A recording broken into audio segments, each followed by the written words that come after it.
All right, back to baseball. Wirt County traveled to Mason to take on the Wahama White Falcons. In some West Virginia playoffs, A.J. Newell finds his way aboard with an infield single in the second inning. Top of the order, Aiden Young hits one the other way and drives in the first run of the game with the RBI double.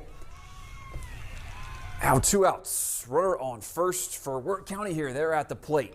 And the hit and run is on. Samuel Moore grounds one past shortstop. Runners now on the corners for Wirt County. Coaches love that. Executed to perfection. Luke Hickman at the dish. He hits one hard to left field, but it's right at the outfielder. That is caught to end the inning. So now we go to Parker Joden. He hits one that's going to get down in shallow right, scoring the second run of the game for Wahama. Runs tough to come by in this one tonight. Now runner in scoring position for Jacob Moran. He's going to lace a ball into right field to push across the first and only run, unfortunately, for Wirt County as Wahama hangs on to get the win 2-1.